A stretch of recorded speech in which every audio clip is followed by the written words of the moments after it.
All right, howdy students. This is going to be the second video to VSEPR shapes, valence shell electron pair repulsion theory. We're going to walk through some examples here. This should be a continuation of your notes. Best thing to make sure you're doing would be to draw your Lewis dot structures correctly. Because if we're not drawing the structures correctly, then you have no hope of determining the shape. So if you need to go back and refine your skills on drawing structures, that might be a wise thing to do. But let's go ahead and move on. We're going to start with H2S, dihydrogen sulfide. I'm going to go ahead and give you the Lewis dot structure here, H2S. And it's going to look like one of the molecules we've seen before. It looks like a water molecule. It's got 4 regions of electron density, which I'm going to circle here and here. And then it's got 2 lone pairs. So 2 and 2 makes 4 reds. And because 2 of them are lone pairs, we have a specific shape for this. Some people call it the Mickey Mouse. We would have a bent shape. Next example, SO2. Here is the dot structure for SO2. It's got a double bond thrown in here, which means this shape can actually have resonance. The double bond can jump either place, and we have 1 lone pair. So this is actually not something we talked about specifically, but we have 2 bonds.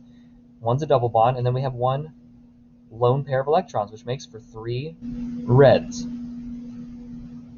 This shape would be linear, except the lone pair pushes down and bends. It bends down the linear shape. So this is also a bent shape. Looks a little bit different with just 1 lone pair, but same concept. Next one, carbon tetrachloride. We have CCl4. We have 4 regions of electron density, which I'll draw here. Bond, bond, bond, bond. No lone pairs on the center atom. So in 3-dimensional space, remember, it takes up less space. So we have this tetrahedral shape. It's like a triangle that's got 3 planes on it. Excuse me, 4 planes, because you have the 3 on the sides plus the 1 on the bottom. And last example, this is going to be an exception to our octet rule. This is BF3. It's got 3 regions of electron density, but you'll notice there is no lone pair on the center atom, and this is because it's one of the PBS exceptions. So boron doesn't have to have 8, it can actually have less than 8. So with this shape, we have 3 reds, no lone pairs, which gives us the trigonal planar shape, also called triangular planar.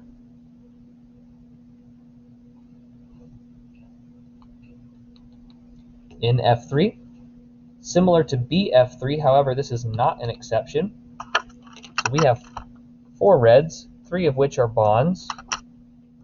1 is a lone pair. And when we have a trigonal planar shape that has a lone pair thrown on top, it becomes a trigonal pyramidal or a triangular pyramidal shape. Looks like it would be a tetrahedral arrangement, but that lone pair doesn't count as a bond. And so instead of tetrahedral, it is called pyramidal.